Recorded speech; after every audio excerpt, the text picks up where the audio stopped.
Dr. Amanda with StraightSmile Solutions, StraightSmileSolutions.com, and today we're going to talk about retention for Openbite patients.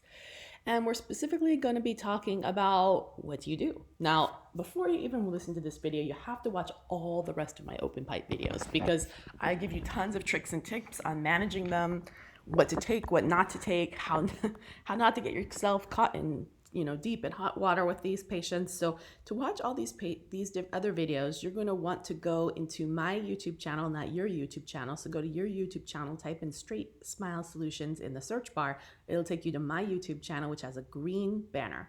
Once you're in there, there's a tiny magnifying glass, top right, not corner, but just top right, near at the end of the tabs at the top, and you type in Openbite, and it'll bring up all my Openbite videos. Some will be anterior Openbite, some will be posterior Openbite.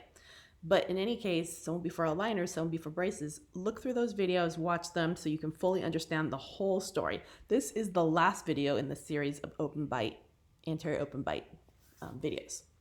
Retention.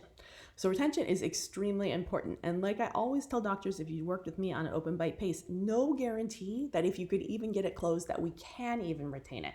So anytime you have an Openbite patient, you always want to use a special informed consent. I have one on file. It's something that I do give for free to any of my clients who are on the subscription plans.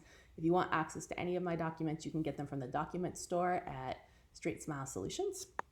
But you always want to CYA cover your to make sure, because I can't guarantee if this is going to retain or not. Even if the patient is the most compliant person in the world, it may not retain. If there are counter forces that you haven't controlled, like cheeks, tongues, airways, mouth breathing, tongue thrust, extra oral habits, it's not going to retain. And a lot of you think you've controlled the habits, but you probably haven't unless you're using an OMT and appliances and all kind of other stuff. It is very, very tricky, okay? So no guarantees. So make sure you cover that, because I've personally been stung by this before. I thought I had all the right paperwork, and that's why I'm so adamant about this. And later the patient complained to the insurance company. I did absolutely nothing wrong. I had them sign a compromise form. I told them it may not work. They were like, it's fine. I just want to try. I want to try to improve it as much as I can. I understand.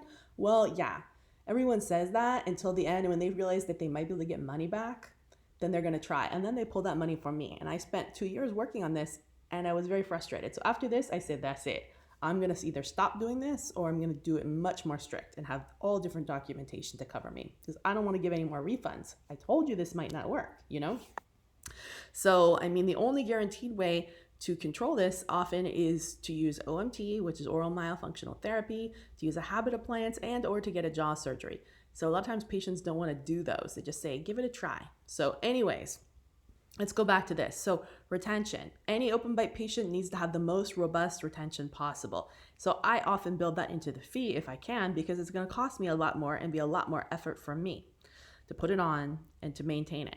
So you need a bonded retainer that goes at least 3 to 3. Okay, so canine to canine, top and bottom. Do not make your own bottom retainer. Send out for it. Use an orthodontic lab. The retainer must be made passively. And if you're just slapping a braided wire on it, it's not passive. You're not doing a good job. This is sloppy orthodontics. I see it all the time, and it's going to cause more trouble than good. Have it passively and professionally made. This will cost you a couple $100, so build this into your fee. Then on top of that, once you have good balanced bite on all the back teeth, then you also make an A6 to go over it. That's really, really important, okay, that you make the A6.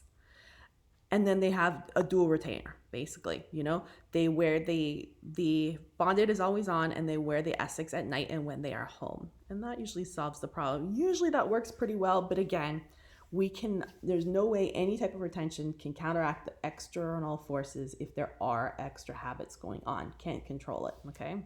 They're very, very strong. All right, thanks so much.